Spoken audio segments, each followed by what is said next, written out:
Welcome to Reparenting Daily, your free daily guide for inner child healing and repairing the relationship with yourself. This podcast helps you establish a consistent reparenting routine and is divided into 3 sections.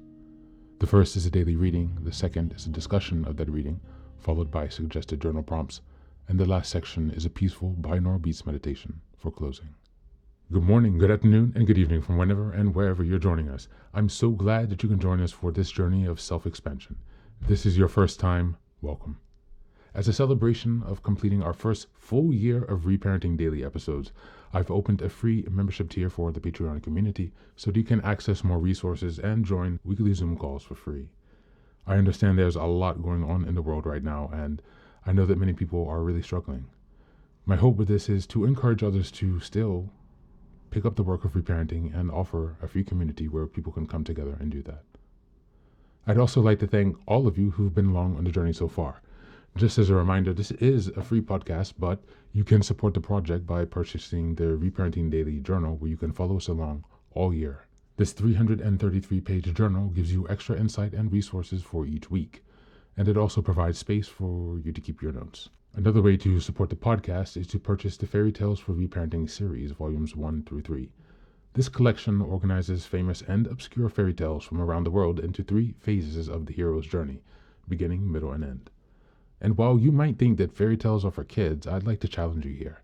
These stories contain profound truths and lessons carried down over millennia that we can use to integrate in our reparenting journey. It's a fun way to connect with your inner child. Each volume contains 10 fairy tales. They include an analysis section to help you dive deeper into the message, as well as journal prompts to reflect on the story's meaning for your own life. Lastly, you can also support the podcast by taking a paid Patreon subscription, purchasing the books on the website, or by donating to Buy Me a Coffee. You can find all this information on the supporters section of the website. And so, with these announcements out of the way, let's dive into today's practice.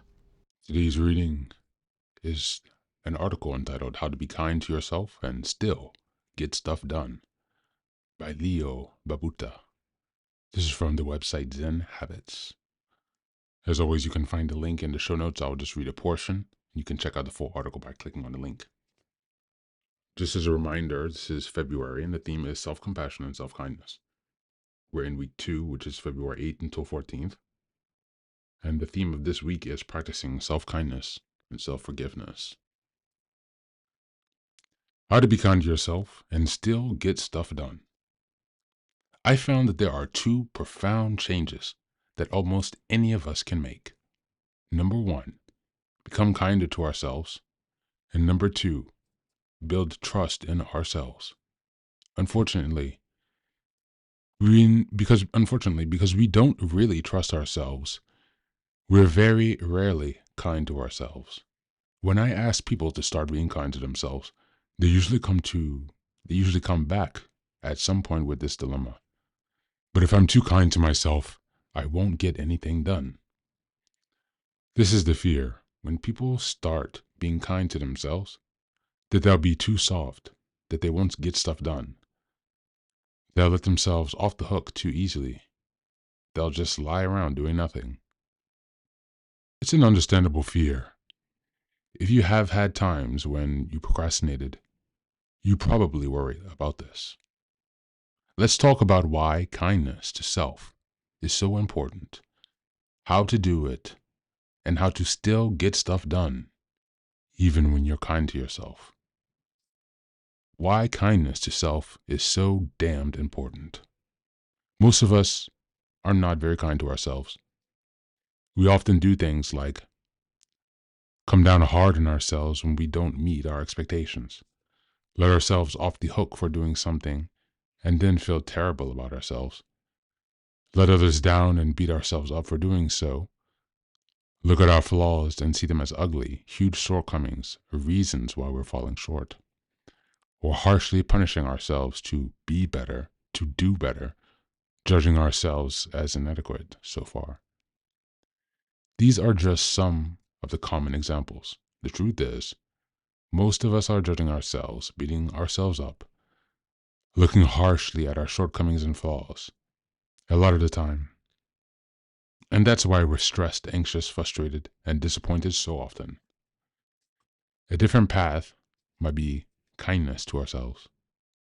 When we see a flaw, we might see the beauty in it. Instead of always striving to be better, we can find gratitude for how great we already are. Instead of beating ourselves up, we can be kind to ourselves and say that we have tried our best, that we have had good intentions, that we have a good heart. Kindness to ourselves, always. This would transform our relationship to ourselves. It would remove barriers that we face right now, including number one, if you aren't harsh on yourself, you're missing a few days of habit. You'll just start again without making a big deal of it. Number two, if you aren't harsh on yourself for failing at something, you won't be afraid of it, and learning and growth will become easier. You can write, start a business, code, take online courses, start a new activity without all the burden of self-harshness, and fear of failure. And number three, if you aren't constantly focusing on your flaws, you'll start to feel more whole. This would change how you show up in the world, how you feel about life, and how you relate to others. Those are just a few examples. But I found that almost all of our barriers are self-imposed. We are harsh on ourselves, and it makes everything else much more difficult. Kindness to ourselves lessens barriers and anxiety, and simply so much struggle.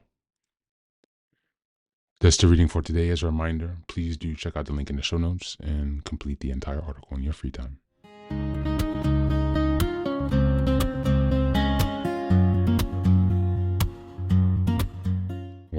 Welcome back. Now, this reading is deeply important for both reparenting as well as for developing self-kindness, because it highlights how self-judgment and self-hardness create unnecessary barriers in our lives.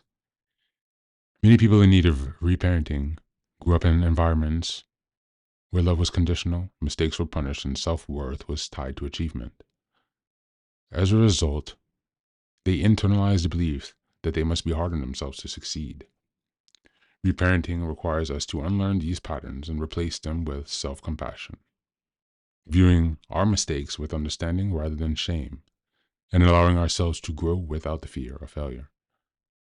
By practicing kindness to ourselves, we shift from a survival-based mindset of relentless self-criticism to one of trust, acceptance, and encouragement. This shift enables us to nurture our inner child, showing them that they are inherently worthy and don't need to earn self-love through perfectionism. Self-kindness is crucial because it removes the emotional weight that makes daily life feel so exhausting. Many fear that being kind to themselves will make them unproductive. But as the reading points out, it actually makes it easier to stay consistent and move forward. Without the burden of self-harshness, we can approach the challenge with curiosity rather than anxiety, resilience rather than avoidance. When we are no longer our own worst enemy, we stop self-sabotaging ourselves with guilt, procrastination, and perfectionism. This fundamental change improves not only our emotional well-being, but also our confidence and ability to take meaningful action in our lives. Kindness isn't about being complacent. It's about creating a sustainable way to grow while still feeling whole and at peace. As we move to the journal prompts for today, number 1, how has self-criticism affected my ability to take action in my life? What would I change if I replaced it with self-kindness? Number 2, if I were to reparent myself with unconditional love, how would I respond to my mistakes differently? And number 3, what are 3 ways I can show kindness to myself today, even in small moments? That's it for today. As always, thanks for being here. Take care of yourself, and please do be well.